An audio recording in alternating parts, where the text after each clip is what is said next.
Hello, everyone. Welcome. Welcome, everybody. All right. We are ready to get started here. Welcome, everyone. I am going to stop sharing so I can see everybody as well as I can. Hello. My name is Tosca Lindberg. I'm a food addict and a certified food addiction coach with Shift Recovery. And I am so excited to be here at this webinar today with a powerhouse panel of people. I mean, this is just, we are stacked with the people who know about food addiction here today. And I am just really excited also about this topic. Um, we will jump into it as quickly as possible. So what we've done for this webinar is people have submitted questions already, and I have a couple pages full of questions printed here that we're going to walk through together. And we're just going to hear from these experts. So the people that are here, in case you don't know all of them, we have Dr. Vera Tarman here with us today. She is the author of a book called Food Junkies, and she has a thriving Facebook group that you might want to check out called I'm Sweet Enough, Sugar Free for Life. We're going to put the links to these things all in the email, so you don't need to worry about that. And she's got a YouTube channel as well that's thriving and growing. And we have also with us Amanda Leith, who is a food addiction counselor from Vancouver, and she works for what used to be Acorn and is now Shift Recovery. And she is working in the trenches with food addicts day after day, year after year, and just amazing experience. And then we have Dr. Susan Peirce Thompson from Bright Line Eating. She's an author and started the company Bright Line Eating, which treats and reaches out to thousands and thousands of people around the globe. So I'm really excited to have these three here today to share their hope. I mean, these guys show up for you. They are here because they have found actual hope from, like, all three of them are food addicts, as am I, and they have found recovery and hope and want to share it with you. And so the topic that we picked today is beyond the scale, ditching diet mentality. And this is a problem that can be really common with us food addicts. I think many of us come in with diet mentality. And so, you know, and Vera named this, I love the name that she gave it, Beyond the Scale. It sounds great. And the first question that I want to give to you guys, and in just a minute, I'm going to actually put a poll up to see where you guys are at. But before we start, we're going to just have these three introduce not just their stories. If you're interested in each of their personal stories, they've recorded them on multiple podcasts that you can find. But we want to really get into the angle of diet mentality. And so I've asked each of them to share their stories regarding how they've struggled with diet mentality and what made the difference for them. So I don't really know who wants to jump in first, but Vera, you're first on my screen. So would you like to share with us? Welcome. Oh, Vera, you are muted. All right, there you go. Okay. There Hi, you go. everybody. I'm Vera Tarman. Yeah, so it's interesting because I've told my story, as you've said, many times, but I've never really taken it from the diet perspective because it's always been from the food addiction perspective. So if I think about it from a diet perspective, I knew that I had a problem with food. I didn't make the connection about that it was addiction until much later. Actually, I was 50 years old when it really maybe a little bit younger than that, but it took a long time. But I did know that I had a problem with food, and I took, I guess, the moral perspective, which is I'm a pig, I can't stop, and it's not something I talk about publicly. It's something that's private in my own life. God forbid I would tell anybody because I'm a professional, and I don't want people to know that about me. So it was just part of my life that I accepted. It was something I didn't like about myself, but it was very clear that I was gaining weight. And I think probably I started to gain weight I was actually a pretty small build when before in my teenage life. Like I didn't come from what we say big numbers. My big numbers started in my 20s when I was in medical school and internship and was gaining weight all the time. And I just kept thinking, okay, I'm German, it's German stock, this is what the problem is. And then when I was eating garbage, it was usually at the hospital because I was working late hours. And I just kept telling myself, I mean, this is many years ago, but I still believed it, that the food that I'm eating must be okay because it's coming from the hospital. And so making that connection between the food that I'm eating, which is like even McDonald's, but somehow McDonald's must have been vetted by the hospital, so it's okay. Anyway, I was gaining weight and knew that that wasn't a good thing. I didn't want that for myself. And so then started the whole diet thing. And because I had come from an alcohol history, I really think that had primed the pump because I had stopped drinking. I was in medical school. I wanted to, stop all that kind of behavior, and then started to eat. And I didn't have a gradual progression of eating. I just had this weird behavior that I thought was disgusting, but the weight just kept piling on. And so pretty quickly I tried to stop. And like all of us, it's all or nothing. I stopped, and then I think I was eating like 600 or 700 calories a day, but the food obsession just hit me over the head. And so it became the thing I had to battle so that I could lose weight. And I lost weight, gained weight, lost weight, gained weight, lost weight, gained weight, until I eventually said, I think I was 30, I eventually said, you know what? I have to stop with the diets because it's feeding this yo-yo thing that is just driving me nuts. So I ended up stopping and I just accepted I'm German. I can't help it. I've got big bones. I'm 250 pounds. That's the way it goes. You're just going to be, I'm sorry to say it, fat, Vera, and just live with it, which I did actually for a number of years, until I just couldn't do that anymore. So that's I guess that's my story from the diet mentality. I have lots more to say, but we'll talk about it later. Okay, thanks, Vera. Susan, you want to share? Yeah, sure. It's a great topic. I think I just thought of a thought experiment that might elucidate what kind of mindset I'm in or someone's in. I guess if the genie with the magic wand comes and says, I can wave this magic wand and make you weigh whatever you prefer to weigh. Pick your best number. But none of the other issues that you've dealt with around food will be addressed. As a matter of fact, they'll get a little bit worse. Do you say yes to that deal? Right? And in my state of mind now, I would be a massive hell no to that. Like I wouldn't touch that with a 10-foot pole. Like I think about eating something off my food plan, and the first thing I'm thinking about is I I don't want to eat that bite of food because I know that it's not on my food plan and it will make me so obsessed. I will leave this restaurant and be thinking, I ate that thing. I ate that thing. I shouldn't have eaten that thing. Why did I eat that thing? And I don't want to spend the next 4 hours before bedtime obsessed about that thing that I ate. And I don't want to wake up tomorrow and think, I ate that thing. Dinner, I like there's something about being owned by my mindset around the food that is the crux of my disease for me. And it took me a long, long time to get to the point where I thought of my food addiction in those terms. And I suspect that absolutely in my teens or 20s, I would have taken that deal with the genie and not really known what I was in for, because I don't know that I had really analyzed my mental disease deeply enough to know the kind of bondage and hell that I would be signing up for if I accepted that trade-off, right? I'm very clear about it now, decades later, having, been in and out of the food at various times and really done a lot of what I call hiking through the research Rockies, with my disease. So, I mean, I can look back, I remember I was 21 or 2 years old. I first started going to 12-step food meetings when I was 21 years old.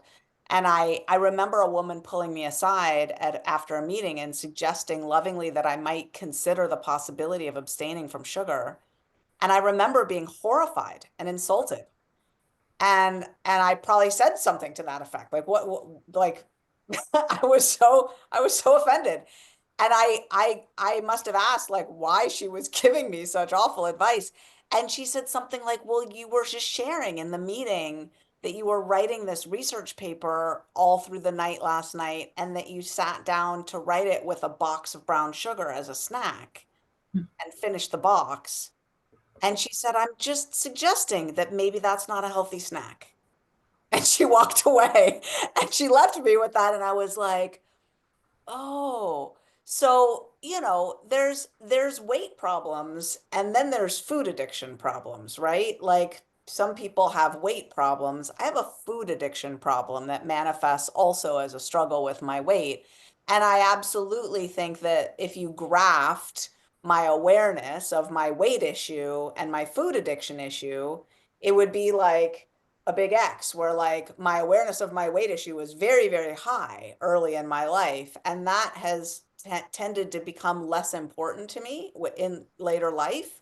And my awareness of my food addiction issue was relatively low back then. And that has gone up and up and up and up. So now I really think of the issue as one of obsession and compulsion um and being owned like a slave by my driving thoughts about what I've eaten or not eaten, whether I'm on my plan or off my plan, how many miles, how many calories, how many pounds. That's the obsession I don't want to live with anymore. And I'm willing to sort of submit, if you will, to very clear, what I call bright lines around my food, like very clear boundaries around my food, so that just like an alcoholic is clear whether they've had the first drink or not, I am a recovering alcoholic as well with 30 years of sobriety. I'm always clear whether I've had a drink. Today I haven't had a drink. Thank you, God. Fabulous. Um, haven't had a drink in 30 years. That one's so clear, but being in recovery around food requires similarly clear delineation around, well, then what do I eat and what do I not eat? And that clarity forms the beginning of a recovery journey.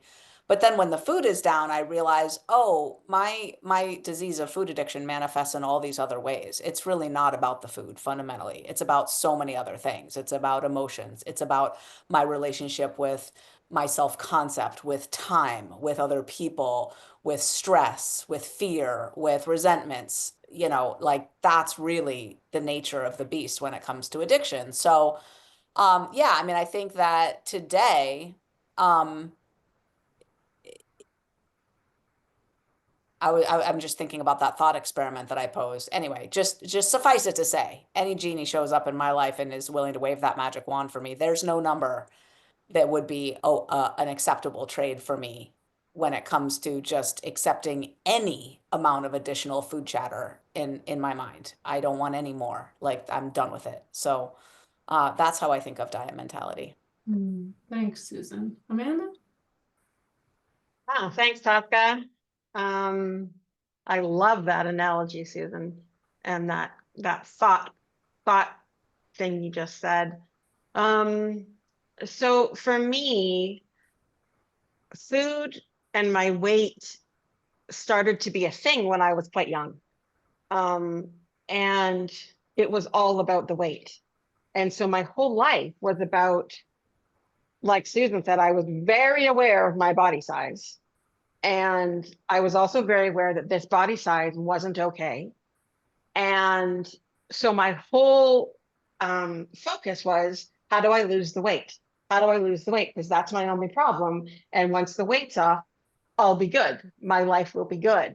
And so that looks like, I mean, I just remember when we were young and my mom would talk about eating healthy food. And I did not grow up on the standard American diet. I grew up in a very healthy food home. My mom was like a hippie and we were eating pretty healthy food. So I'm not one of the cases that says, well, if you eat this stuff more and more, you kind of got no choice. That's just not what I was raised on. But I was chubby. I liked food.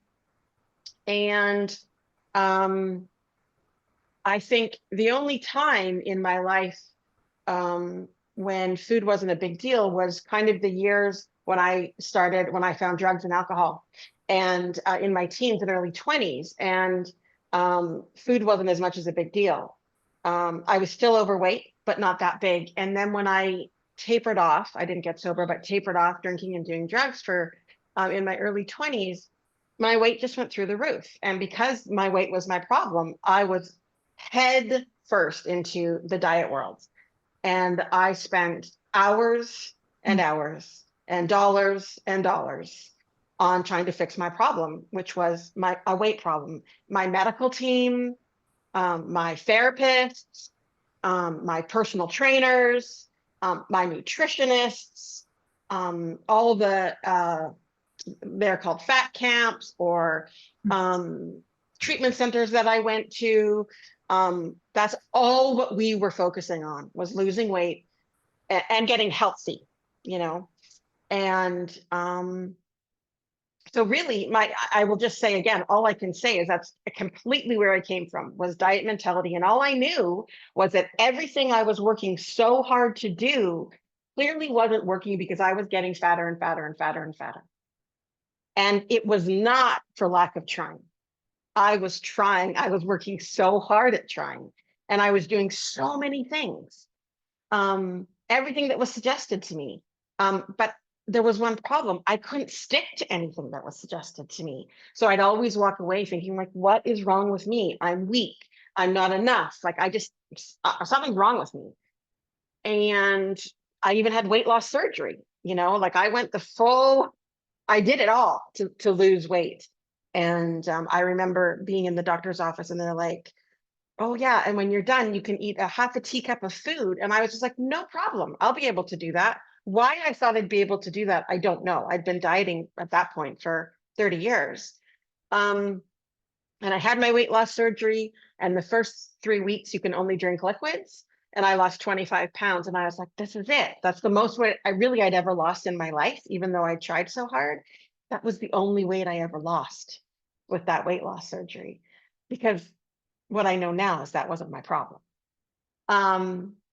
So anyways, that was another failure that sent me really into some pretty deep shame.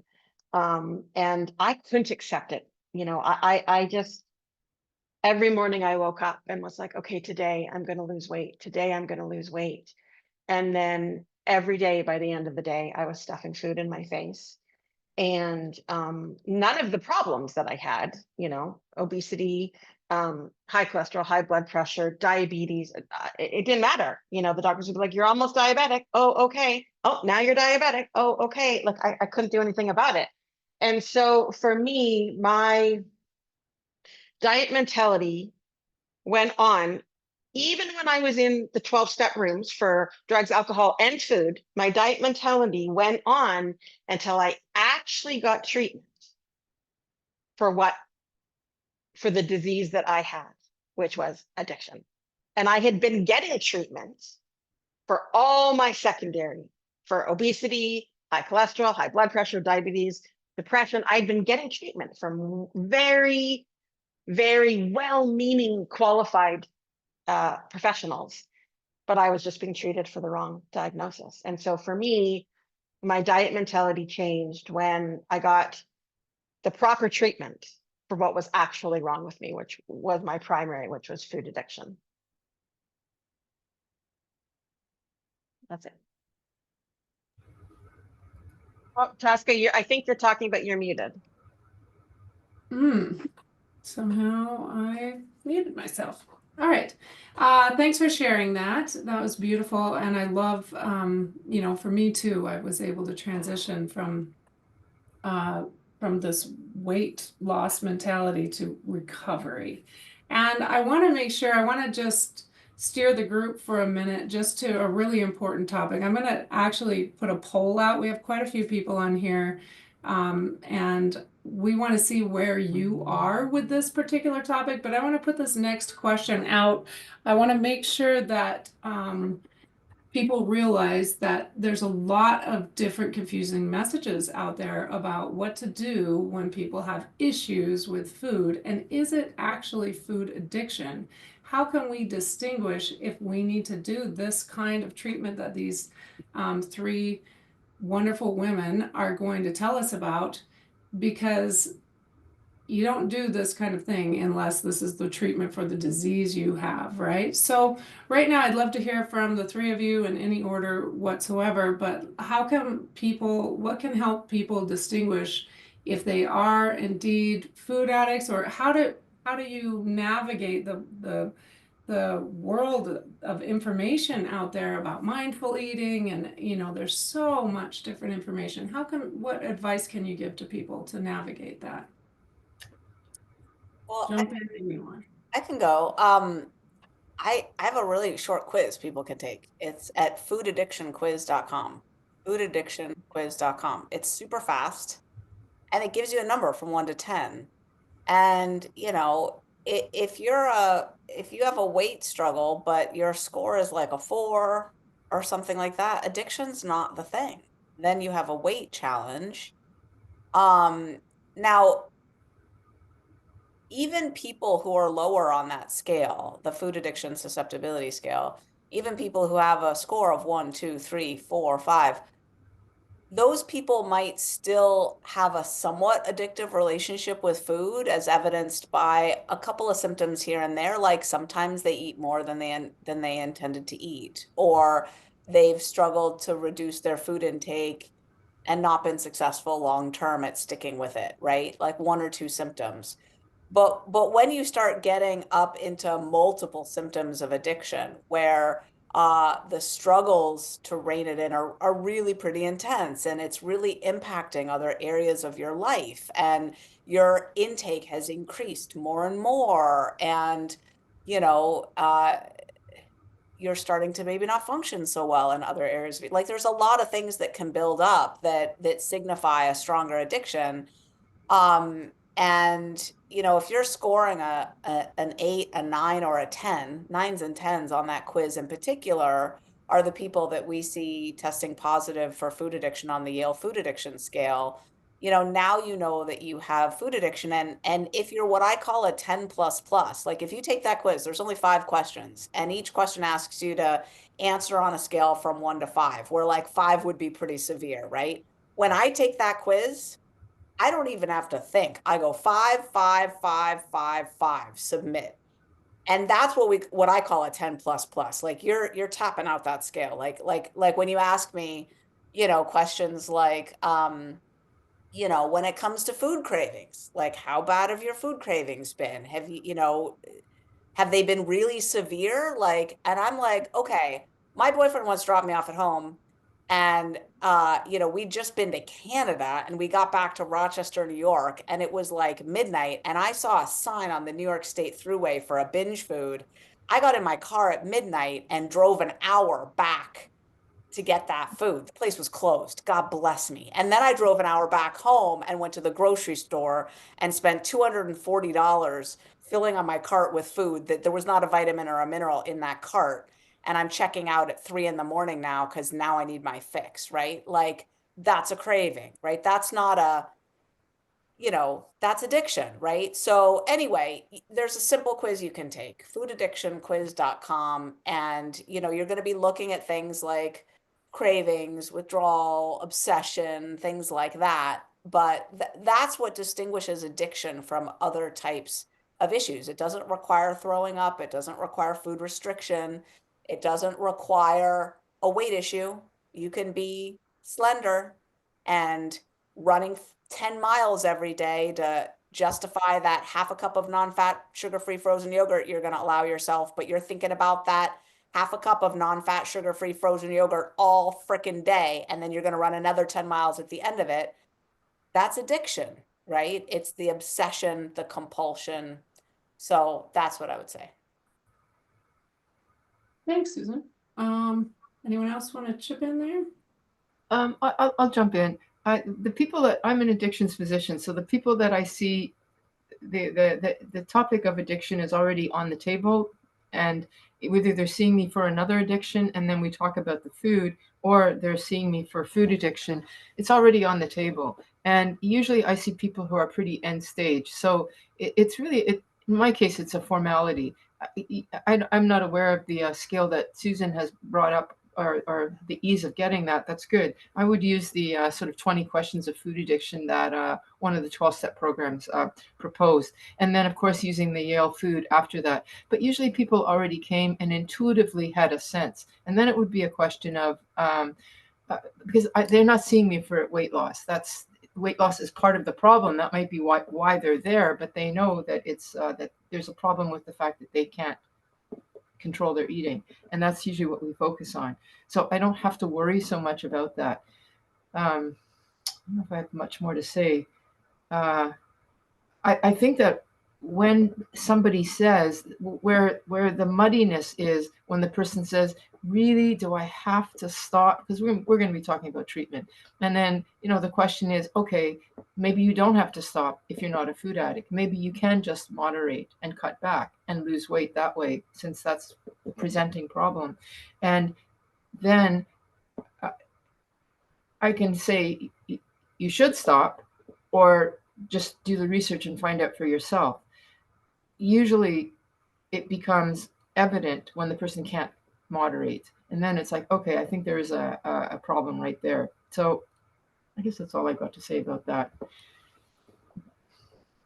Yeah, I'll add that both the quizzes and tests that Susan talked about are great tools. And what we do mainly with people when we're talking to them is there's kind of a, and I'll make this really brief, it's a longer talk, but about normal eater, emotional eater, and addicted eater. And it's basically around, so normal, and I don't even like to say normal because what does that mean? But if someone's a normal eater and something might come up in their life, they might go to the doctor, they have high blood pressure, and the doctor's like, hey, you got some high blood pressure, you need to lose some weight. So you need to go on a food plan and go on an exercise program and calories in, calories out, and you're good. So that category of person, off they go and do that. And they're successful. And there's many people in the world that can do that. Many people in the world that can do that. Programs like Weight Watchers and stuff are great for that kind of thing. They possibly need some education on food, education on exercise, and off they go. And they can be good for the rest of their lives. And then the next category is the emotional eater. And these people are basically eating over trauma, emotions, feelings. They don't know how to be in this world with their feelings. So they're eating to cope. And what these people need is therapy, counseling, and then they possibly also need physical stuff. Whoops, sorry. So they might need to learn about intuitive eating, eating in moderation. They might also need kind of like a diet exercise program, but that's what their focus is. And they can go ahead and do that. And I'm making these very, very simple. And then the next one is the addiction category. Once we've crossed over into addiction, we now have probably both of those problems. We probably have the physical problem of the normal eater who has some weight issues or not, but something's going on with them. We have the issues of the emotional eater, but we're now into addiction, meaning that we now have a physical part of our disease. And then Susan was talking about what comes up when there's the physical part. And so one of the basic things that we say to people is, if you've done all of these things and they have not been successful, there's a very good chance that addiction might be an option. And if you try the treatment for addiction and it works, probably you're an addict. And like Vera said, unless people aren't coming to us at Shift, unless things aren't going that well for them, they're not coming because life is going okay and they want to lose 20 pounds. Things are pretty rough. And so by the time people get to us, they've tried most things. And normally when we're on the phone with them doing a consultation, we're on the phone with them for 30 minutes, they know pretty quickly whether they're a food addict or not. And then again, as I think Vera said, it's okay if they don't know. They're going to find out. Like our addiction it just gets stronger and stronger and stronger. So it's really those kind of basic things. Have I done this other treatment for the problem that I thought I had, which was weight or depression? Have I done it on its own and it hasn't worked? I'm still in this place. Then we want to just look at what the possible next option is. And I think that's what I'm the most passionate about. It's just that we get addiction on the label as one of the issues that could possibly be going on for people. Thank you. Can I just jump in there, Amanda? So, you know, if I think about it, they've tried and they're here because they've tried and it's not working. So whatever's working is telling them what the problem is. What I see this is a lot is in the low carb or keto community, where they've stumbled on a food addiction plan without realizing it. And there they are, they've got it, they've lost their weight, they've lost their cravings, and then they're doing fabulously. They don't know that it's because of the food addiction that's been addressed. But then what do? They do the keto treat, they do the little bit of a cheat because they're allowed to, if they're, you know, counting their carbs. Yeah, I can have a little bit of chocolate with whatever. And then suddenly something happens and they fall off the wagon. And then they go, and then, you know, then the question becomes, why would you, something that is so clearly working for you, why are you now having a problem? Because now, of course, they're having a problem. There's the addiction. So that's actually a sort of ripe time to get people, and they're not necessarily going to know to ask, you know, the questions, but they're going to come and go, I don't know why this isn't working. I don't know why this isn't working. That's actually where I see people more often. And in fact, how I got involved in the low carb keto community was with Dr. Eric Westman, who's, you know, strong in the keto community. And we did a podcast with him talking about his low carb thing. And I was saying, hey, do you guys know that you picked up on a food addiction plan? You didn't even know it. And he said, kind of like, no, I didn't know it. And tell me more about food addiction, because is that why I have a certain number of people who do great and then they can't get back to being great again? They just keep slipping and sliding. And I don't know, I tell them you got to do the 20 carbs, 30 carbs a day, like and you'll be okay, and they can't. And then I said, it's because of the food addiction. So there we go. We have anyway, that's where I see it. Yeah. Thanks for that. Thanks, you guys. So I have a poll right now that I'm going to launch for everyone to fill out. So if you guys wouldn't mind taking a minute, what we'd like to do is just see where everyone is here. We have looks like 121 people on here right now.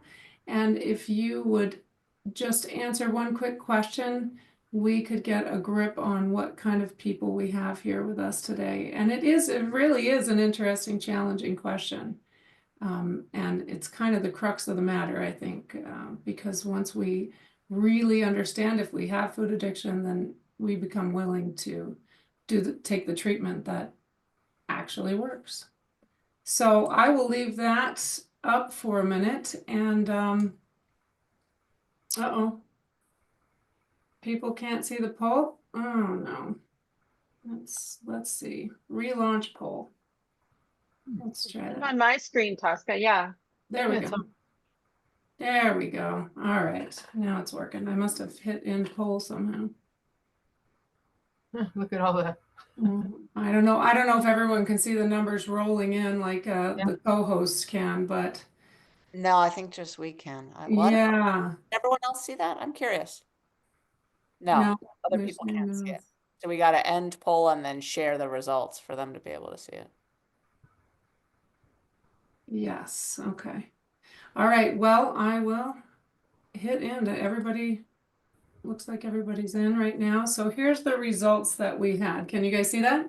Yeah. Yeah, so it really looks like we have a lot of people who are quite confident that they are indeed food addicts. And, you know, a few people that are questioning. And good that you're here. Really good that you're here. This is the best place to be because we are you're definitely in the right place to hear this message. So jumping into, and I will do another poll in just a couple minutes, hopefully. I see some people couldn't see the poll. It was like, what percent was it, food addicts? It was like 82. 82%. Yeah. So we are really strongly, these are your people. We're here together. I am going to quickly share for this next question a slide just for a couple minutes here, or probably not even that long, that we use a lot at Shift Recovery. Can you guys see that? Yep. The reason I'm putting this up, because it is, to me, it is such a powerful idea, and it really captures what you know, the diet mentality actually is. Because when we have addiction, we have all kinds of symptoms that come out for that. And like these three people all mentioned different, like I don't know how to be in the world. I don't know how to experience my emotions. And we get all kinds of issues for that. And these bring us a lot of pain. And so we want to treat the symptoms of the disease, but we often don't go deep enough to get to the actual treatment of the disease. So I was curious, Vera, Susan, Amanda, what your thoughts were about this kind of representing diet mentality, or any thoughts you have around this slide. And I'm going to stop sharing so we can all see each other well, but go ahead, anyone with your thoughts. Amanda? I'll jump in here. I'll just say that, the truth is, like I think you've heard us say, is that most people come to treatment for those symptoms. That's why people come to see us. They're having weight problems, financial problems, relationship problems, depression problems. That's why people come. And that's always what people want to treat first. They want their life to get better right now. And many of us, like me, think it will get better when we lose the weight. And one of the things in addiction treatment is we have a physical problem and a mental problem, and we have to treat both of them, and we have to treat both of them simultaneously, or it's not going to stick long term. I was thinking when Vera was saying that about the keto group, and people were, picking up the keto treats, and things weren't working. If you're an addict, a food plan is never going to be enough for you long term. Never. It will never be enough for you long term. It is literally, the food and the weight is the smallest part of our disease. So we need to get sober on a food plan, abstinent, and then we start doing all the other healing, mental, emotional, spiritual. And that's really where the biggest work is. Because we call it our emotional barometer. If our emotional barometer fills up, we have no choice but to pick up the food again. And we just go round and round and round in that. And so the deal is that all those symptoms, for the majority of us in recovery that do the things we need to do to stay in recovery, they will get healed over time. But they are not the things we focus on originally. And it's what everyone wants to focus on originally. So that can be tricky. We want a quick fix. We want it right now. Most of us really want, we don't like, we like the addiction recovery is for long term, right? And we want the quick fix right now. And that's not what this is about. And so I think many, many, many people, by the time they get to treatment centers for food addiction, they, again, by very many well-meaning professionals, have been treated. They've gone to a therapist or they've gone to a nutritionist, and they've all been individually treated for their symptoms. And the truth is that I believe that if someone is an addict and they are treated for one of their symptoms and it gets better, it actually keeps them in the cycle of addiction longer, because things get a little bit less painful. So let's say they lose weight for a while, or their depression lifts for a while, it keeps them staying in addiction longer because the pain is lessened in their life. So I actually think it can be harmful, not on purpose, but harmful for addicts to get treated for any of those symptoms and not get treated for addiction, which is the middle part, which most of the time, all the other symptoms that come off of it will improve, if not go away. Anything to add, Vera, Susan? Well, I'm an addictions doctor, so I know that a person can stop using their DOC, cocaine, alcohol, and if they don't, they'll pick up again. They have to change their people, places, things, their people around them. They have to find a new life. They have to do something different, or it'll just pick up. The stopping is only the first step. Only. It is an essential first step. I think it's really important in my mind that you can't fix the financial problem and the weight or whatever it is, and still be in the food or in the drug. Like, you have to stop that, because otherwise you need to have a clear head that's not drugged up in order to make the initial changes. So I think I think abstinence is first. Maybe it can be in conjunction at the same time, but it has to be as part of the first step. But then after that, I I actually even think, like, as much as I'm not, I'm a fairly agnostic person, but whatever version you want to call spirituality, I always ask my patients, clients, whatever, when all of this is been resolved, what do you have hope for in your life? What are your goals? What are your aspirations? And if they don't have any, because they're just so confused, or I don't know what, something sinks inside of me, and I think, oh, ah, because they need to have something, like even something spiritual. So that, I think all angles, it's very easy to put down a substance. It's hard to stay down because you have to live. You have to live a life, and you don't have the tools. We need to learn the tools, and we need to have a reason to keep living. Yeah, so I think it's really important. And we have a diet mentality. Just same with the keto thing, like Amanda was saying earlier. If it's only about the diet, it won't last. It just won't last. And it's not because keto is not sustainable. It's not because of that. It's because in a life where keto is not everybody's not doing that. There's so many social cues to get off and smarten up and eat a different way. Euphoric recall of foods that you used to have, all sorts of things that it's just not enough. The diet, it's not enough. That's it. Yeah, I can weigh in. Someone just sent me a private message saying my camera is off, but it's showing that my camera is on. Is my camera Yeah, on? yeah, we can see Yeah, I you. can see you. Okay, good. Um, yeah, I can share some personal experience here. I first came into food addiction recovery 29 years ago and floundered for quite a while because I didn't find any solution to really treat food addiction. When I was 28 years old, which is 22 years ago now, I really found a solid solution, and I've been in food recovery, food addiction recovery ever since. And I had many, many, many, many years of very solid, peaceful abstinence and recovery. And then I started Bright Line Eating 10 years ago.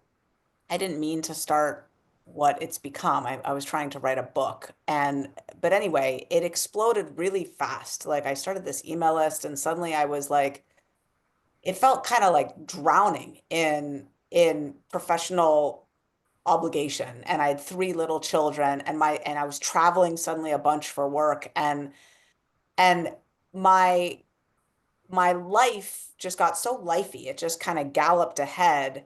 And I did not have the tools for my food recovery to keep up. And I picked up the food one day, and that started a period of time that was very painful for me, where I was both trying to be a leader of Bright Line Eating and to continue to grow this movement. And I was back in and out of the food.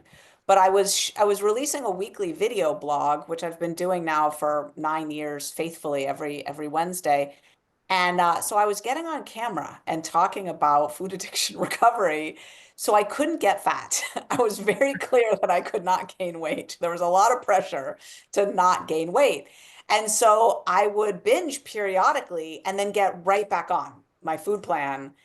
But the intermittent in and out of the food kept the addiction alive. And I was insane. I was really trying to manage this life and this business. And I had enough recovery tools. I mean, at this point, I'd been sober a really long time and I had a lot of recovery under my belt. So it's not like, I didn't go to jail. I didn't go back to, like the way that my life used to be. But there was so much, like it felt like I don't know if you've ever had this feeling in life. Probably every human being has this feeling sometimes, like you're in the open ocean and treading water and your nose just keeps dipping below the surface. Like you're doing everything you can to get just a few more inches above the water, but you just keep sliding down and it's scary and it's a lot, right?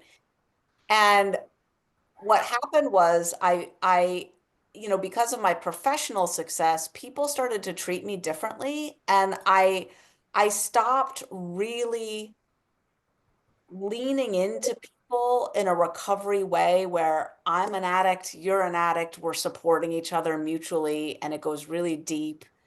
I didn't have enough people in my life like that anymore. The people around me were my employees, or they were bright line eating, bright lifers, which meant they treated me different. It wasn't like a really equal, deep, we're addicts in recovery, recovering together kind of thing. And I was lonely. And it took me a long time um, to, okay, so there's something going on in the chat where people are saying we can't see her. SPT is way down on the screens. The rest of the panel is on top. She's not featured in the top 2 rows. Change your view to speaker and she will be on the screen. Okay, someone's figuring that out. I hope. Okay.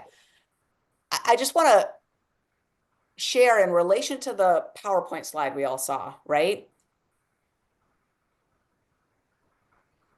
During this stretch of time, I became estranged from my beloved mother, who I have a wonderful relationship with. We weren't speaking. We stopped speaking for a few years. I wanted to leave my husband of 25 years. I decided he wasn't a good fit for me. I probably needed out of this marriage. I didn't leave him, but we had little kids and that's what I was thinking there. My business was on the rocks. I was managing it badly. I'm not a business person really. I'm a psychologist, I'm a scientist, right? So that was all struggling. I had 2 kids who were suicidal. This was the peak of COVID, which was the main reason for that. But I had 2 kids who were really struggling. Um, my weight was fine. I was a hot mess. And my life, all those other areas were really, really, my depression was back and I spent long hours on the couch lying there thinking, is life really worth living? Like the addiction itself, if it's active, regardless of what's going on with weight or blood pressure or whatever, it seeps into these other areas of life and makes things so unmanageable. I finally double down, triple down, quadruple down on my food addiction recovery. And within, I don't know, 3 months, my business was flourishing, my marriage was happy, my kids were happy. I was talking to my mom again. It really kind of turned, I was not depressed anymore. I was off my antidepressant again. It was like really that fast. I just needed to treat the disease of addiction. That was the cause. It's like addiction is this cancer and it just starts spreading into everything else. If the addiction is not treated, everything else gets worse. That's my experience. Yeah, thanks for that. I have for my next question one more slide. This is the final one, and it's actually going to be so interesting because Vera, you just were just telling the story. I was like, no way. So this is a graph that I got from someone that I've had a front row seat to her recovery. And she is pretty tall. She's about 5'10", and she started the charting her weight from when she was 15 years old. She's still quite young. And while you were telling your story, Vera, I was like, oh my gosh, I have a graph of this. So you can see her weight. She was very underweight when she started at a young age. She was restricting her calories, like 500 calories a day. And then you can just see her weight shooting up. And then she used prescription drugs. She used Adderall for a while. So you can see her weight go down and then it leveled out. She wasn't getting anywhere with that. Then she discovered keto. And so what you're seeing at her dip there with all the up and down weights is her on keto. And then just like you said, she discovered keto treats or something. And then it was off to the races and she hit the highest weight she's ever hit in her life. And she got desperate enough to come into 12-step recovery. And you can see her weight drop and then just regulate. And this is 3 years of her life now. So this is not short term. I mean, it's not a super long time, but that's a 3-year chunk. The little zigzag at the bottom there, she had some surgery, plastic surgery to remove excess skin. So that was a little bit of a bumpy landing. But this to me, it shows such a contrast between someone who's in diet mentality and trying their best to manage this food addiction to someone who actually comes into a treatment program that's appropriate and just the peace that she has now. So I just wanted to throw this up and hear, we already kind of heard some of your comments on that, Vera, but do you guys have anything else you'd love to add to that story on graph? I love my graphs. So I want to say something I didn't say earlier when we were talking about diet mentality, which might fit with this. And that is there was a time when I did lose a lot of weight, much even thinner than I'm not thin now, I'm normal weight now, but I was thin then. And I remember uh, because it was a diet and it was a successful diet, and I bet you a lot of people have that experience. I had this kind of giddy high feeling that wow, I'm this perfect weight, and I would go out and shop and look at all the clothes that I could fit, and boy was I cool because I could wear all these things, and it was like this high about this. But then I couldn't settle, I couldn't sit in my own skin, I couldn't rest. It was like I was on a perpetual high, like a stimulant, which I wasn't, except me, and it was so uncomfortable. I couldn't sleep. I was always afraid. Oh my God, I look great, but I can't keep this. It was like exactly what I wanted. Like Susan started off with the thought experiment. I would have said yes. I will take anxiety. I will take whatever it is to look as good as I thought I looked then. But oh my God, now when I think, do I want to feel like that again? That terrified feeling of I'm going to lose this at any minute. And also, I can't rest. I can't rest. That's no, I would not do that anymore. So anyway, that's uh, if we think about why is it that people let go and they have achieved their goal weight without the all the things that we put into place with addiction, you're a target for weight regain, like for rebinging, stuff like that. And then, there's nothing more painful than watching the weight come back and it doesn't stop, and you just had it and it's coming back. Um, so much so that in the Facebook group, whenever somebody talks about weight, I think Tosca, at some point you'll bring this up. We actually discourage weight. Like, don't. The scale is not your friend. Don't weigh yourself. Um, I actually think we have to weigh ourselves once in a while. I do once a month. I used to do like multiple times in a day. Once a month is enough. But we really discourage weight and just say it's going to happen if it's going to happen. What we got to focus on is the addiction, because otherwise you get into that crazy stuff that I had experienced that I'm talking about. Mhm. Mhm. Yeah. Which, by the way, I'd love. Oh, good, Susan, you're going to say something. I'd love to hear your view because you aren't afraid of making weight a focus. So how do you navigate that? Well, Well, I mean, I think people are just different in terms of their goals and their whatever. But you don't have to be a food addict to be in Bright Line Eating. We're a weight loss program that takes a food addiction recovery focus to the weight issue. And so our hypothesis is that food addiction or an addictive relationship with food, and I can explain how those are different, is underlying most people's weight struggles. Even if they have a very mildly addictive relationship with food, that plus bad genes and a slow metabolism and the current food environment equals a weight problem, right? So, and in the current food environment, I reckon that, practically nobody with any slightly addictive relationship with food is going to succeed at taking weight off unless they address the addiction component and really develop some incredibly ninja skills because the current food environment is so toxic and obesogenic on its own, right?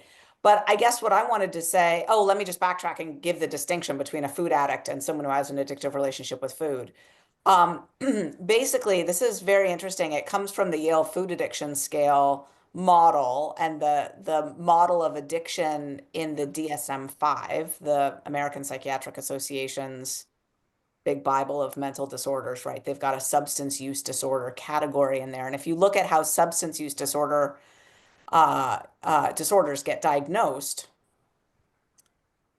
they've got 11 criteria, and you're going to get scored on them. Like, do you have this symptom, this symptom? There's 11 symptoms, right? And they are like things like tolerance. Are you consuming more and more to get the same effect? Withdrawal. If you stop abruptly, you start having, symptoms of withdrawal. Have you tried frequently to try to cut back or moderate and failed repeatedly? Do you have cravings? These are some of the symptoms, right? Is it affecting your other relationships, your work, your ability to show up in life? There's 11 symptoms. Now, no matter how many symptoms you have, to be a food addict, to have a substance use disorder, to actually have addiction, you have to also have this other thing, which is a clinically significant degree of distress or impairment. So it's got to either be distressing you, like upsetting you. You've got to be like upset about it, or it's got to be impairing you in your life, like impacting your functioning in your relationships or your, now it doesn't have to be impacting your functioning. If you're upset about it enough, that counts, right?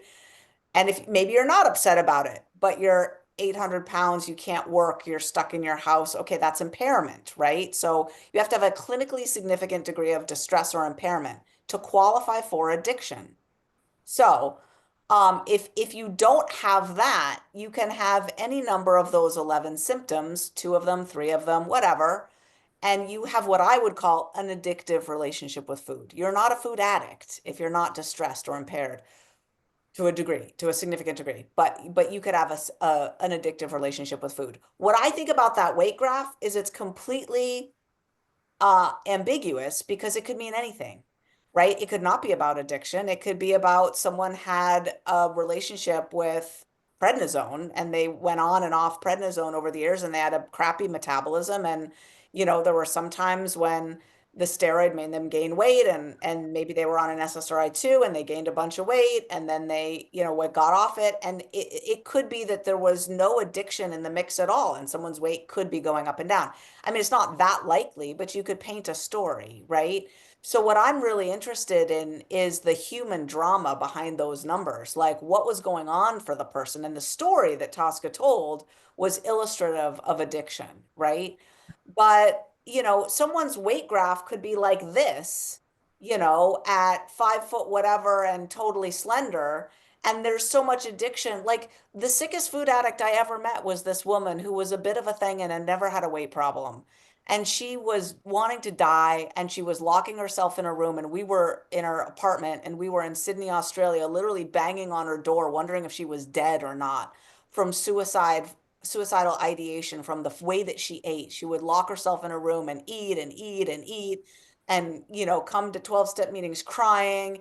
And then she would show up the next week with like all this like fake tattooed makeup on her face, trying to be prettier because she hated herself so much. And then she looked really grotesque and she was crying. And then we wouldn't see her for a week and we would go bang on her door and wonder if she was still alive. And she was never anything other than, model perfect physically, except when she started to tattoo makeup on her face, right? It was not a physical issue. It was the disease of food addiction, right?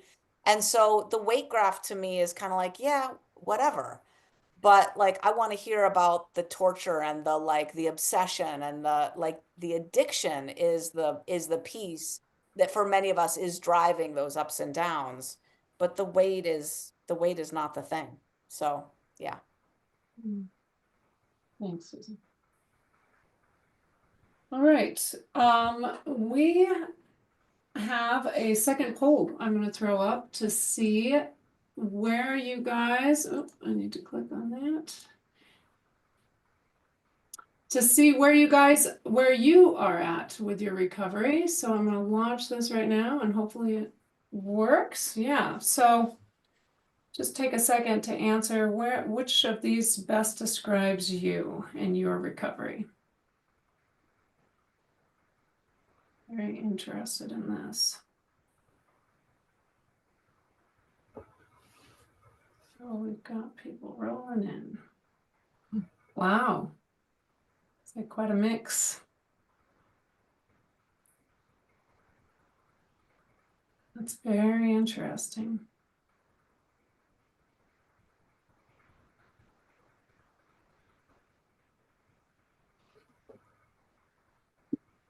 It's interesting because so many of these could be true for someone. So someone might have to really pick the one that Yeah, they yeah. like the best, Yeah. uh yeah. Yeah, it's really looking,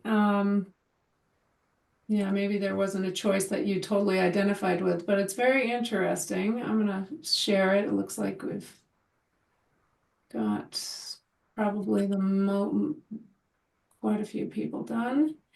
I'm just gonna end it right now and share the results. Can you guys see it? Yeah. It's quite a balance of Yeah. quite a variety of people.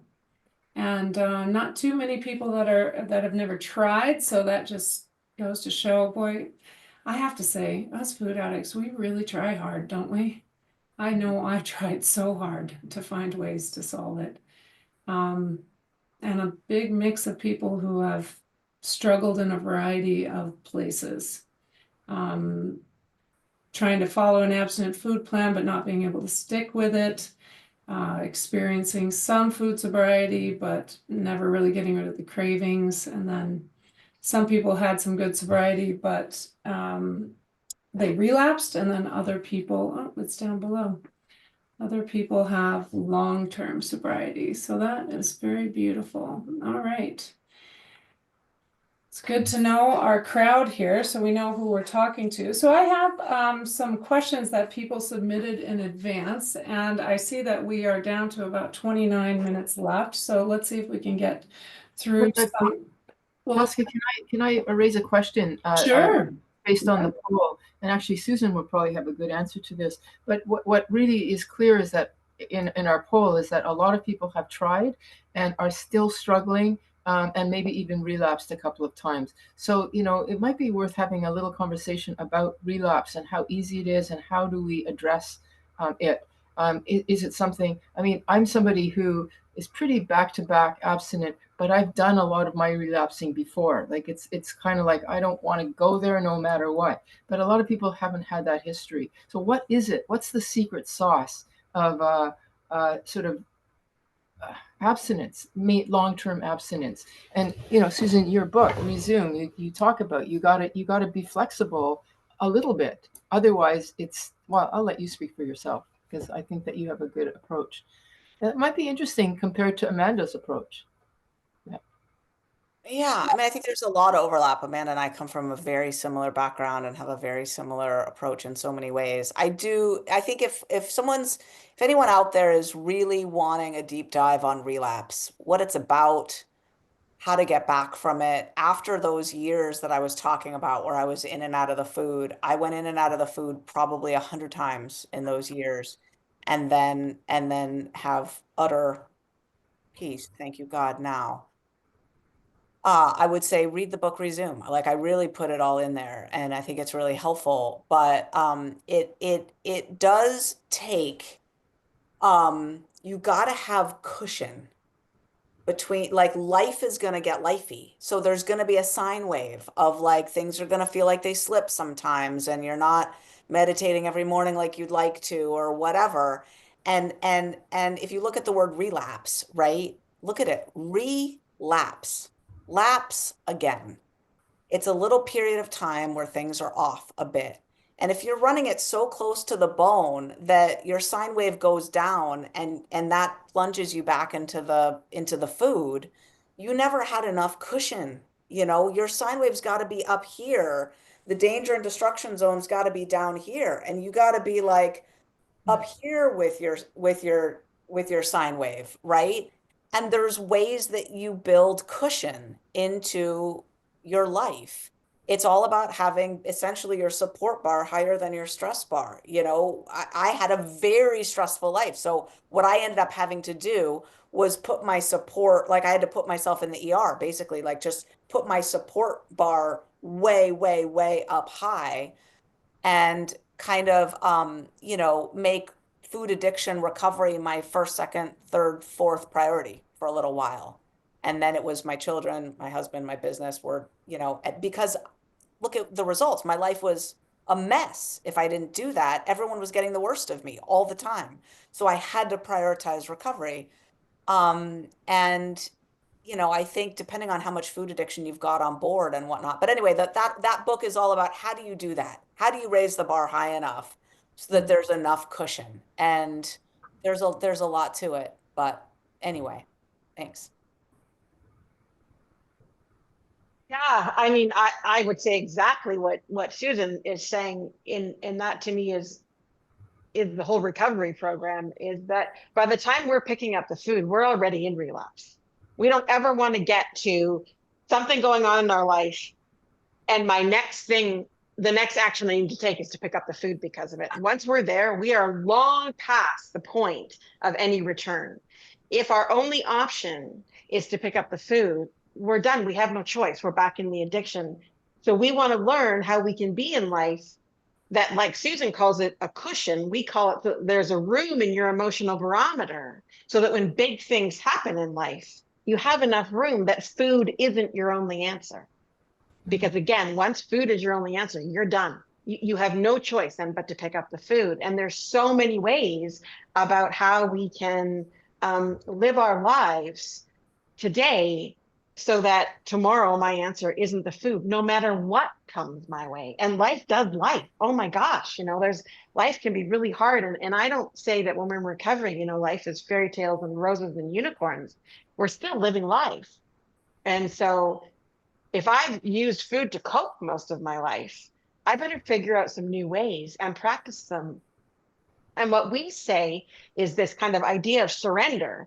And yes, we have to surrender to our food, but in general, and we want that muscle to be really strong. So the times when I'm really in trouble, I've got a really strong foundation to stand on.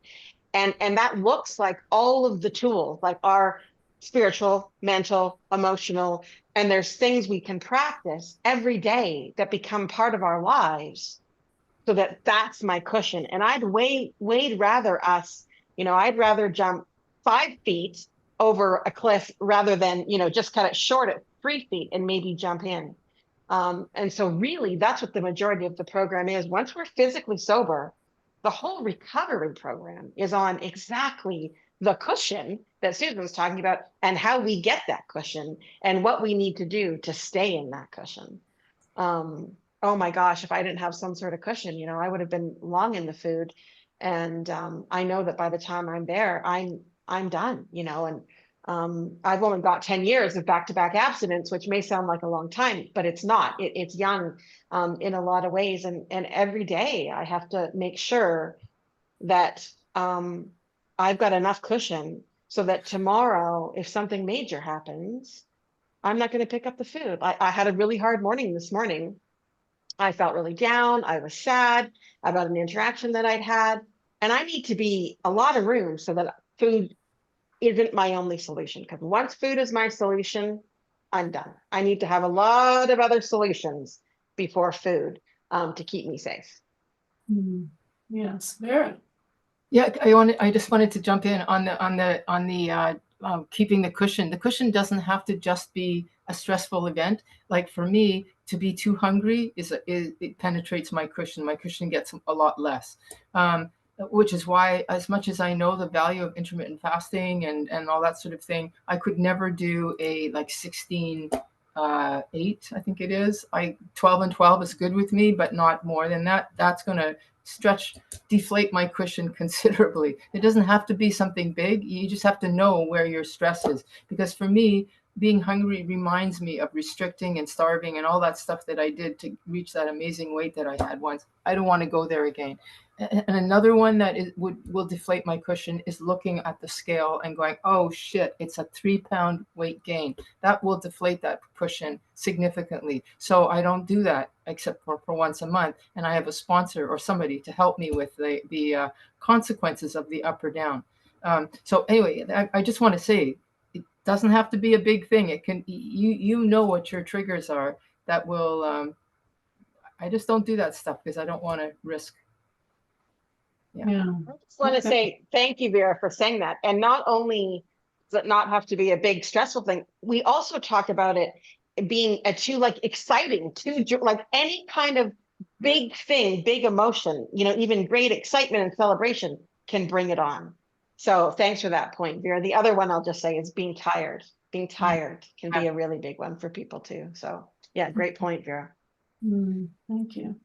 Well, I'd like to bring a new question. This was submitted by someone who wanted to be anonymous, and I thought this was just I know what my answer is going to be. I can't wait to hear what you guys say. So here's a question that someone submitted. With multiple weighed and measured sugar and flour-free food plans available for those struggling with food addiction, how does a person know which food plan is the most effective for moving towards food freedom and weight loss? Okay, can I answer that? Go So ahead. I do belong to a program that is weighed and measured, and the weighing and measuring is crucial for me because I identify as a volume addict, and I will also restrict. If I'm not going to eat to the point where I'm full, then I may as well do the restricting and lose the weight.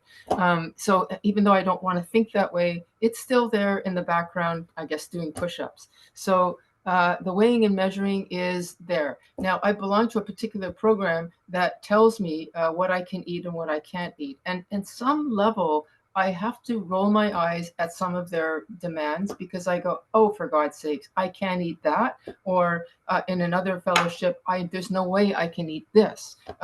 So bottom line, as long as it's a reasonable plan, which usually you can work it so that it is, I find that it's the fellowship, like the particular fellowship that I belong to.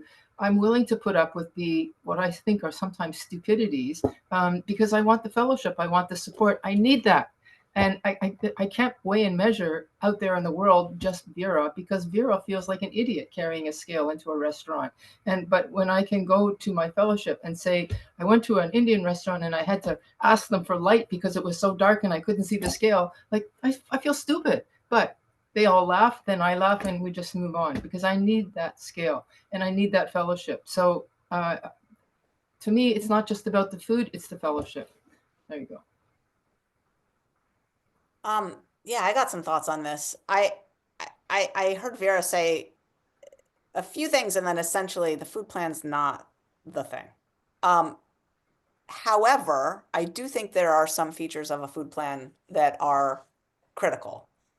I think absolutely no sugar, absolutely no flour, and weighed and measured.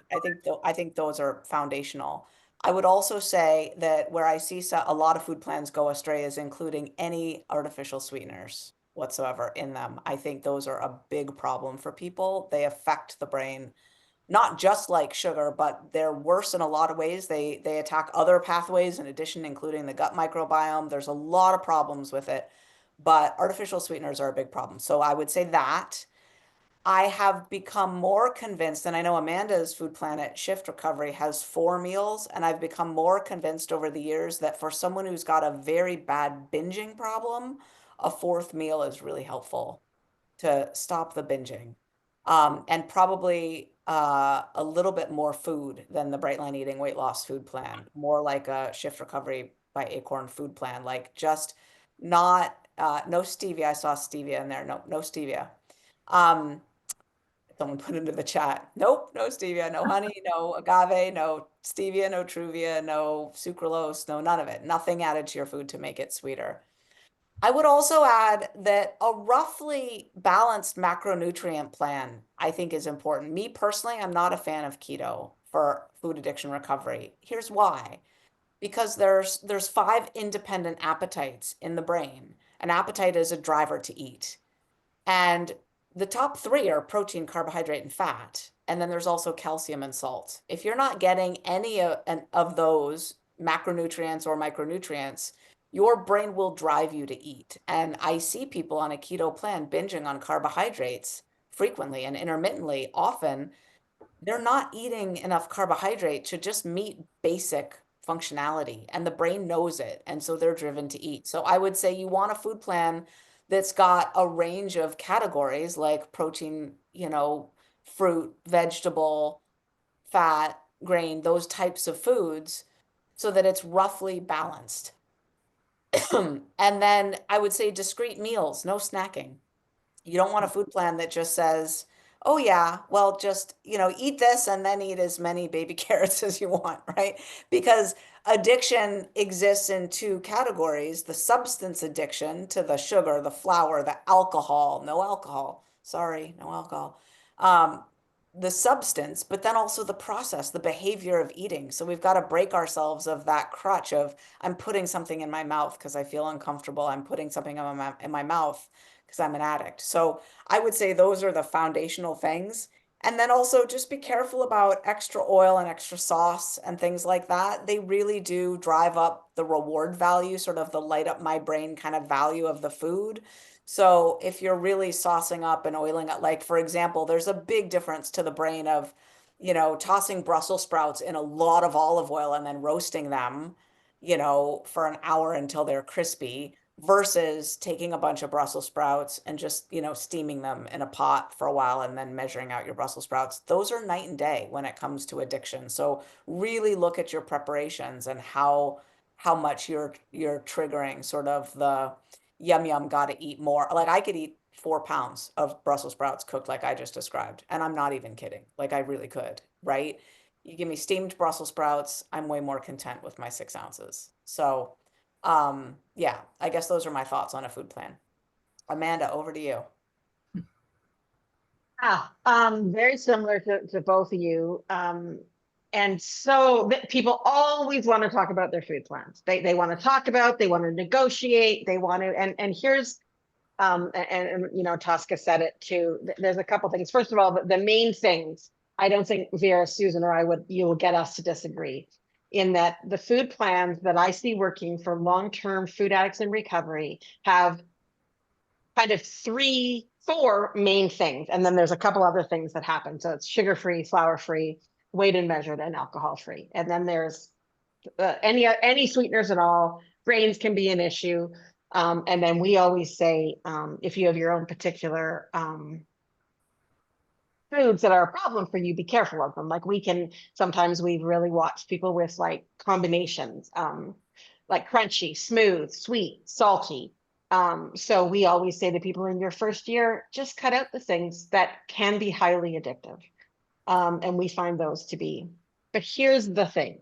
And this is what I always say to people is that in my experience with, I've been in the trenches only treating people with food addiction for the last 10 years, is that I've seen people in long-term recovery on many different food plans that follow these kind of guidelines, be long-term recovery and relapse. And the deal about a food plan is surrender. We don't make up our food plan alone. It's kind of like what Vera was saying about, I need my fellowship. And when thank goodness that when I went to food addiction treatment, which happened to be Acorn, which is now, Shift, the company I own, but I was just willing. I didn't know this was anything brilliant, but I just said, okay, okay, okay, okay, meaning I just kept saying yes to what they told me to do. I came in knowing a lot about nutrition. I came in from an incredibly healthy family. I had gone through 2 years of nutrition school, and I didn't like a lot of the things. I thought that, where's the organic? And I ate mostly vegan. And how come you're doing this? But here I was, 300 plus pounds with all this knowledge. And oh my gosh, the thing that saved me was this weighed and measured, clear food plan that I just surrendered to. I didn't like it. I had feelings about it, but it's given me so much freedom. And that's what we're going for here, is that freedom. And so that when I go to bed at night, I am crystal clear whether I'm abstinent or not, which is what Susan said about not the snacking. For me, it's like this is my food. And I get nervous when some people have food plans that say, well, if you really exercise a lot on this day, or you go for a big hike, you can sometimes have this, or you can sometimes have that. Well, I got to tell you, me as a food addict, and most of the people we treat, our brains don't work when it comes to that. I'm gonna think I went for a big hike every day, even if it was just 5 minutes. So it needs to be really clear and free of all addictive substances, and then it's just an act of surrendering one day at a time, just surrendering to my food plan again, so that the days we were talking about when there could be a stressful event or we get hungry or tired, I'm just willing to surrender to my food plan because I've built that muscle so strong, because from day one, I've been surrendering to it. So I really don't see all these different exact pieces. I don't see them creating a lot of difference other than those kind of 4 main things that if they're not in there, I would get concerned. And other than that, I see most of them working. It's the other part of the program that is far more important, as long as we're not eating any of the addictive substances, including volume, weighed and measured. Thanks, you guys. I have another question here from Michelle. She said, I have been in a 12-step program, OA, for 20 years and have also been attempting bright line eating for almost half that time. I have not been able to establish long-term consistent recovery. I'm exhausted with the constancy of relapse and feel like such a failure. Ultimately, I want to lose weight, but maybe that's exactly what I need to surrender. What would you recommend for someone in my situation? I would say go to Shift Recovery by Acorn for a good 8-day intensive. Either that or go to a more potent 12-step program. OA is not that potent. Yeah. So I would say skip on over to FA, Gray Sheeters Anonymous, EA How, find yourself a more potent 12-step program. Yeah, I would say lock the person up. So if that's an 8-day intensive or a 5-day with core, there's a few of them around now. But yeah, get yourself on the right track, and then definitely, if a person's open to 12-step, please don't give that up. Even if you don't like one, find another one. There are some solid, strong ones, considered sometimes too rigid, but that might be just what you need. The thing we say at Shift, Michelle, is always, if I'm struggling, I need more support. If I'm struggling, I need more support. And you just keep, like going to a 12-step program, and all you just realize is that whatever was going on there wasn't enough support for you. Going to 12-step and bright line eating wasn't enough support for you. And this is where, the tools that you're getting at bright line eating are beautiful. Like, they are the recovery. And same thing, if you're following the program of the 12-step, it's great recovery. And sometimes we just need more support in order to be able to do those tools. And so, and I hear when you said, I want to lose weight, and I suspect that's what your problem is. And I say that lovingly, because it was mine too for 30 years, is that by the time I finally got this recovery, I was no longer looking for weight loss. All I wanted was peace. And when you said the part about it's so exhausting, I was just like, oh my God, I just felt that through my whole body. It makes me want to cry. Like, it is so exhausting, trying so hard, working so hard, relapsing, not getting it, for me, hating myself. It is an exhausting roller coaster. And there's nothing wrong with you. Nothing wrong with you. You just need more support. You just need more support. And as Vera said, there is not a lot, but there is support out there. There's a few of us that do it. And, I know at Shift, we do consults with people that are free. And we talk about all the programs. We talk about Bright Line Eating. We talk about Vera's Facebook group. We talk about Core. We don't just talk about Shift. We try and work with you about what is it that you need? What kind of support do you need? And so just know that, like, don't give up. This is just not your fault. And you need more support. And I relate to how exhausting it is being in that place over and over and over again. And you really don't have to be. We don't have to live that way. We just have to find what works for us. So I just want to speak up again because I have been in that kind of relapse for so long. And for me, the only thing that works is checking myself in to the institution, whatever that is, and giving it to someone else. Like, basically what we say in 12-step, right? Find someone who has what you want and ask them for help, ask them what they did. So look around, find a person or a group of people who have contented long-term recovery, who have a disease that's as bad as yours, and then check yourself in for treatment with them. There are sponsors in 12-step programs. Like look around your 10 closest people and your best meetings in OA. Are you seeing the vast majority of people are slender free, they've been in recovery forever, and they're on easy street with their food now and they're happy? If not, find different meetings. Like, you're not going where the strength is, right? So there are people like that in Bright Line Eating, and you could just find a guide, get Shauna Kilmurph as your guide in Bright Line Eating and just say, tell me what to do, Shauna, and I will do whatever you tell me to do. She'll whip you into shape, right? Or go to Shift Recovery by Acorn and say, Amanda, I'm yours.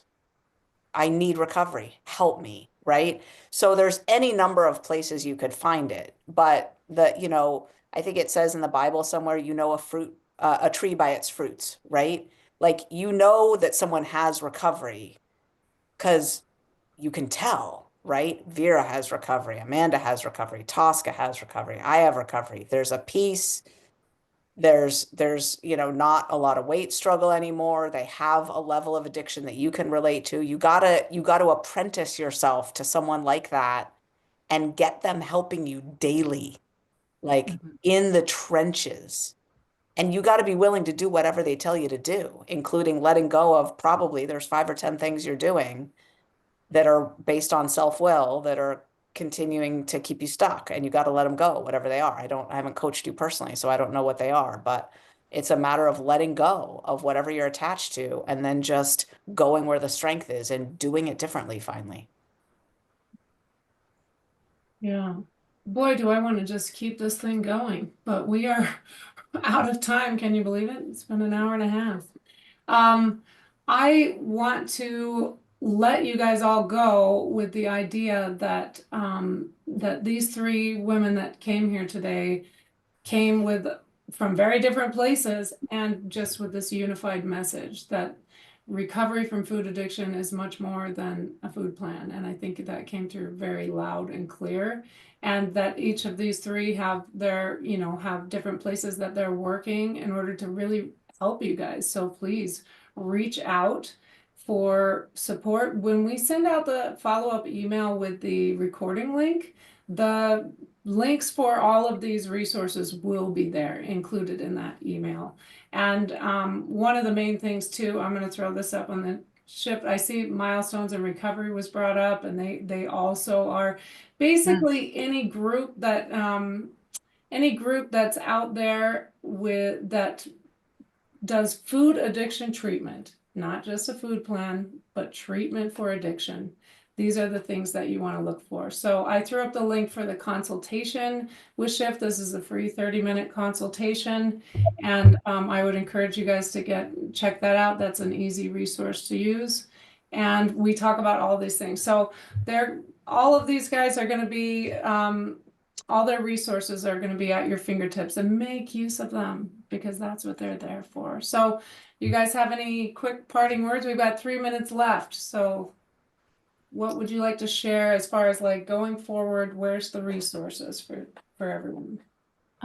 I just want to say, as I always say, that there is always hope. That this addiction is chronic, relentless. I've seen people in my workplace where they're on their 10th treatment center. And they get it. They finally get it. So I think there is an element of what Susan said. You got to find the right place for you, and you've got to surrender to it. And there is hope. There is hope. It's not just that we are the rare few. There are many of us who are not here, who are in recovery. We don't get seen in the press, but there's many of us out there, and we're doing it. The power is ours. Yeah, I would agree with that. There's so much hope. Even if you've relapsed 1,000 times, like I think I probably have relapsed with food 1,000 times. And it's the old Buddhist saying, right? Fall down 1,000 times, get up 1,001. Just do not stop. Do not stop. And be willing to really take beginner's mind, just say what I've been doing has not been working. What I've been doing has been making me miserable. And I really, really want a better way, and find someone who has what you want and do what they did, get help. Get help. There's so much help out there. Never, ever, ever give up. Never, ever give up. There really is complete and utter freedom from food obsession and weight obsession.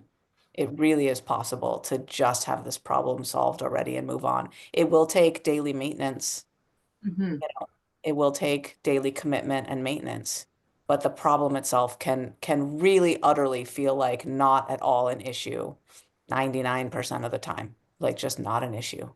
Um, but then you'll just still have life issues. So yeah. How about you, Amanda? Yeah, thank you all for being here. It's been great, and thanks Vera and Susan for joining us here. And it's I just like Vera and Susan have said, we see people walk through our doors every day that have never been able to put down the food, or they had 20 years and they picked up the food again. And I also see those same people put down the food and so far I've never picked it up again. So they're really, really, really, really, I'll just say it one more time because Susan and Vera just said it a couple times. Really, really, really is a lot of hope. And we just don't have to be lost in addiction. We don't have to be that way. And I would encourage you to, thank God I didn't know what I was going to have to do in my addiction recovery to be in the recovery that I have right now. Thank God I didn't know then. Now I would do anything to have what I have right now, but I didn't know what I had to do. And I had to do a tremendous amount to be in the recovery I'm in. And what I will say now is, as I just said, like, all the things I have to do every day are such a gift for me because I actually have freedom from food. And there's no reason why everyone can't have that. And it's not easy. And it really is a one day at a time thing. So and all of you that you're here, what I want to say, if anyone's feeling hopeless, you wouldn't be here if you were hopeless. You wouldn't be in this room. You wouldn't still be looking for ways if you were truly hopeless. So it's very hopeful that you're here. It's very hopeful that you're here. Thank you. All right. Thank you all. This has been amazing. Maybe we need to do it again sometime. And just thank you for showing up and sharing your experience, strength, and Yeah, knowledge. thank you, Tosca. This was Tosca's brainchild. Tosca had this idea to get the three of us together and have a little panel and have a discussion. Thank you so much, Tosca. Yeah, because I love you all. You guys are all so inspiring for me. So thank you. All right, Tosca. everyone. Good night. Yeah, lots of See love, you everyone. all.